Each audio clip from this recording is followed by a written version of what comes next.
Can the humanists be brought together with the Montana public to create a dialogue on contemporary social issues? This is the challenge and the opportunity facing the Montana Committee for the Humanities.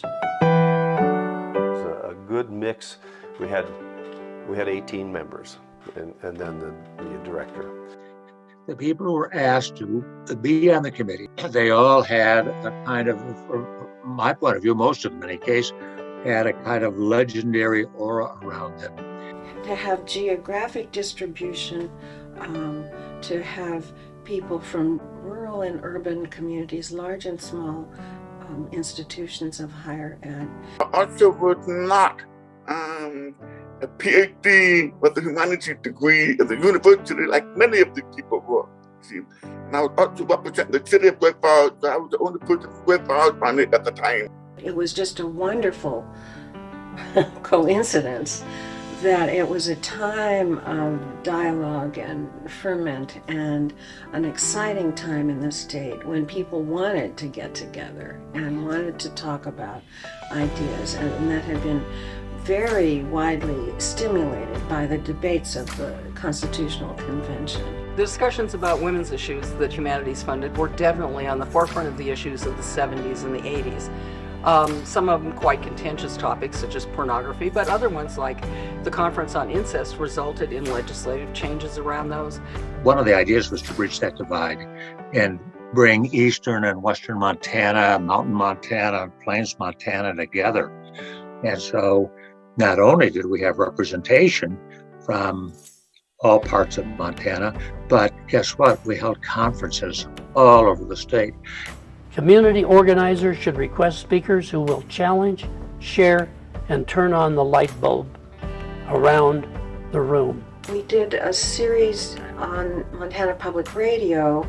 This is Reflections in Montana, a radio series about Montana's writers, artists, and heritage, its people, history, and land.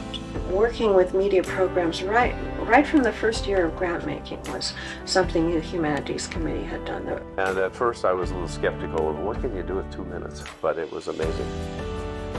And particularly when you had 5 2 minutes and people could cover a lot of ground. Putting on the anthology, and it really covered a lot. So they did a lot.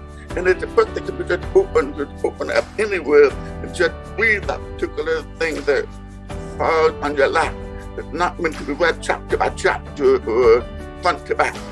The Montana Committee for the Humanities, right from the start, was concerned with making this funding available to Native American communities.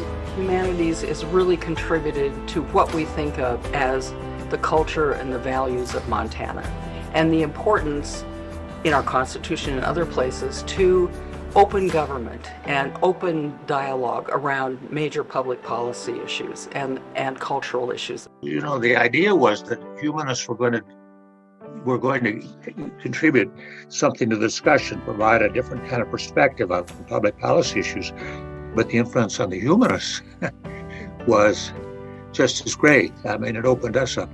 You know, if the east side was what side, the liberals and non-liberals, one party from Humanities or the other, everybody really got together and tried to put out as much as they could for the state of Montana. What is it that is of value? What is it that this really means to us? And what is it that we need to keep now and we need to pass on? Or what did we inherit from somebody else? There is nowhere else where those kind of profound discussions that are based in philosophy and history and sociology and the cultural issues, theology, are brought together around significant issues in Montana's history. That has never happened anywhere else, in my opinion, consistently throughout 50 years, but through the funding of the humanities.